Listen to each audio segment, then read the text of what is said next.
उसने सिर्फ पैसों से नहीं, सिस्टम से खेला था।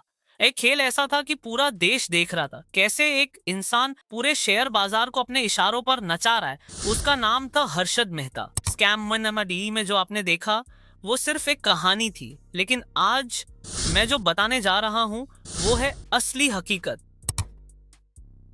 1954 में गुजरात के राजकोट में जन्मा एक आम बच्चा। परिवार साधारण था, संसाधन सीमित थे। बचपन इंदौर में बीता, न ज्यादा पैसा न कोई ऊंची पहचान, सिर्फ एक सपना, बड़ा बनने का। कॉलेज खत्म किया, फिर छोटी मोटी नौकरियां की, कभी सेल्समैन, कभी एक्सपोर्ट में क्लर्क, लेकिन दिल कहीं और था।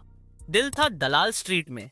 1980 के दशक में उसने शेयर बाजार में कदम रखा।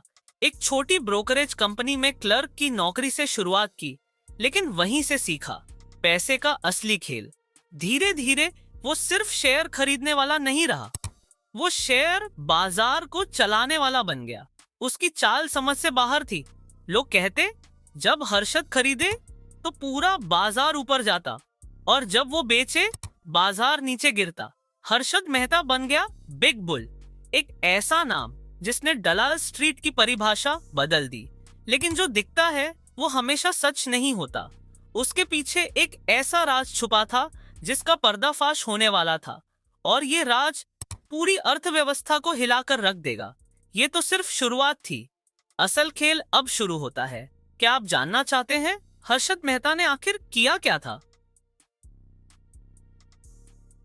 हर्षद अब सिर्फ एक ब्रोकरेज क्लर्क नहीं था, वो दलाल स्ट्रीट का सुपरस्टार बन चुका था। जिस शेयर में वो हाथ लगाता वो आसमान छूता। लोग उसे भगवान की तरह मानने लगे थे। उसकी लाइफस्टाइल भी बिल्कुल वैसी हो गई थी। महंगी गाड़ियां, सी फेसिंग पेंट हाउस और चारों तरफ चमक धमक। लेकिन असली कमाल अभी बाकी था। 1989 से 1992 के बीच हर्षद ने ऐसा खेल खेला जिसे समझना बड़े बड़े अर्थशास्त्रियों के लिए भी मुश्किल था। ये खेल था बैंकिंग सिस्टम का। वो बैंकों से पैसे उठाता, उन्हें शेयर बाजार में लगाता, और जब शेयर ऊपर जाते वो प्रॉफिट निकालकर बैंक को पैसा लौटा देता। बैंक को फायदा, शेयर मार्केट में बूम, और हर्षद को करोड़ों का मुनाफा। सिस्टम में लूप होल था, और हर्षद उस लूप होल को कानून की तरह इस्तेमाल कर रहा था।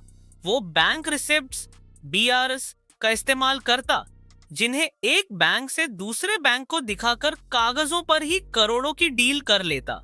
हर न्यूज़पेपर, हर चैनल, हर इन्वेस्टर के जुबान पर एक ही नाम था, Harshad Mehta, the big bull of India. लेकिन कोई था जो इस बुल की चाल को चुपचाप देख रहा था।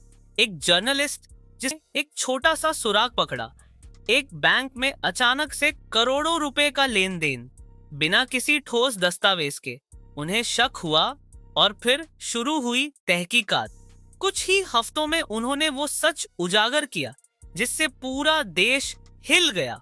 हर्षद मेहता ने करीब 5,000 करोड़ रुपए बैंकों से बिना कोलैटरल के उठा लिए थे, सिर्फ जाली बैंक रिसिप्ट्स के दम पर। ये सिर्फ एक स्कैम नहीं था, ये भारत के वित्तीय सिस्टम पर सबसे बड़ा हमला था। 23 अप्रैल 1992 को टाइम्स ऑफ इंडिया के पहले पन्ने पर छपी एक रिपोर्ट ने पूरा बाजार हिला दिया। बीएसई में भगदड़ मच गई, शेयरों के दाम गिरने लगे, निवेशकों की मेहनत की कमाई डूबने लगी, और हर्षद मेहता, जो कल तक हीरो था, अब विलन बन चुका था। सीबीआई ने गिरफ्तार किया गया, पूछताछ हुई, जेल भी भेजा गया, और यहीं से शुरू हुआ उसका पतन। जिसने शेयर बाजार को सिर पर चढ़ाया था, अब वही आदमी खुद सिस्टम के नीचे दब रहा था। एक वक्त ऐसा भी आया जब हर्षद ने 31 दिसंबर 2001 मुंबई के ठाणे जेल में हर्षद मेहता की हार्ट अटैक से मौत हो गई। उम्र सिर्फ 47 साल। ये सिर्फ एक कहानी नहीं थी, ये एक आईना था उस सिस्टम का जिसमें हम सब जीते हैं। हर्षद मेहता चला गया, लेकिन उसके सवाल आज भी हवा में तैरते हैं। क्या वाकई वो सिर्फ एक ठग था, या एक ऐसा खिलाड़ी जिसने उन्हीं नियमों से बाजी मारी जो सिस्टम ने खुद बनाए थे? शेयर बाजार अब भी है, पैसे का खेल अब भी है, और शायद खिलाड़ी भी, पर हर्षद जैसा कोई फिर नहीं आया। अगर ये कहानी आपको सोचने पर मजबूर करती है तो एक लाइक दीजिए, सब्सक्राइब कीजिए, और नीचे कमेंट में बताइए आपके हिसाब से हर्षद मेहता दोषी था या नहीं।